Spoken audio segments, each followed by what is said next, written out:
This is BC Spirits, your look at the province's burgeoning distilling culture.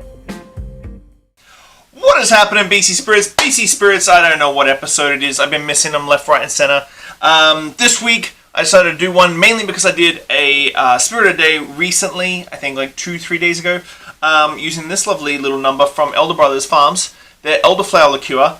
And in the episode, I was like, you know what, I need to do an Elderflower Liqueur Off, which is usually what I end up doing on these Wednesdays.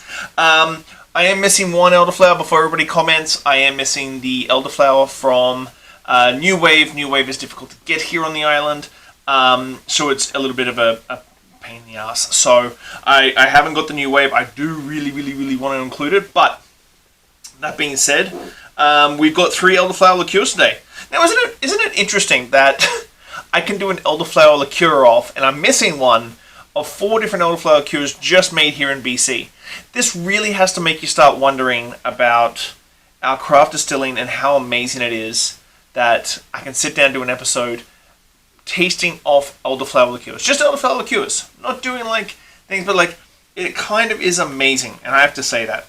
Before I kick off, yesterday I started an Indiegogo campaign dedicated to my next book, which is the BC Spirits cocktail book.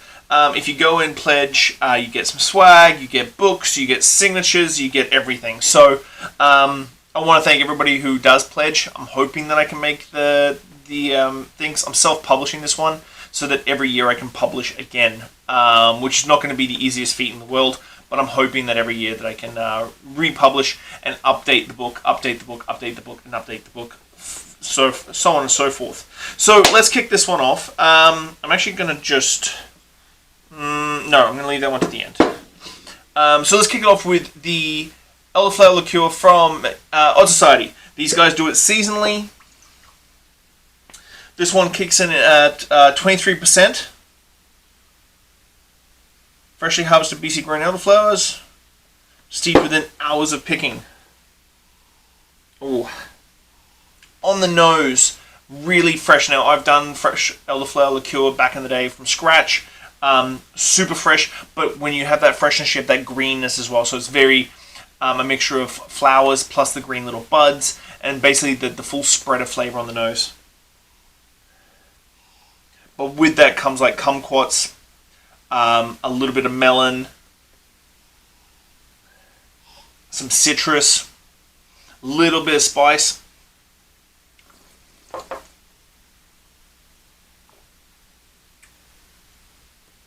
On the palate, broad elderflower strokes from the deep green sort of buds and leaf, like the stems of the elderflowers, through to really aromatic. It gives you definitely like that melon,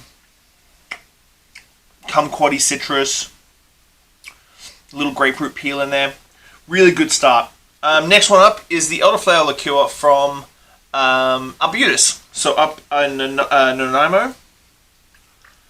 I think they make this semi-seasonally, like it usually lasts a little bit longer. So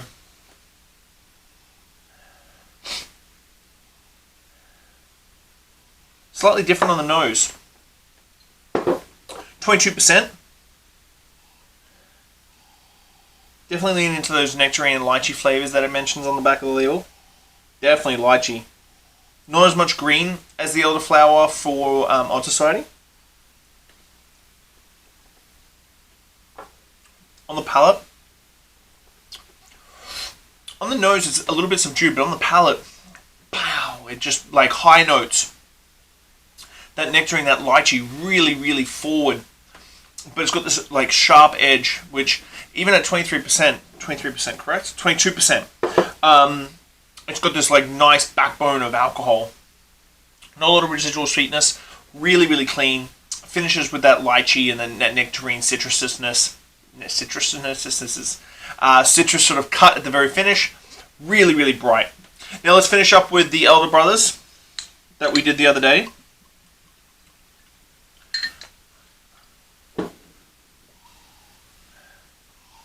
On the nose, fruity, almost candied, almost I don't want to say bubblegum, but that's sort of like a bubblegummy sort of note to it. On the palate, They use honey as a sweetener in this one.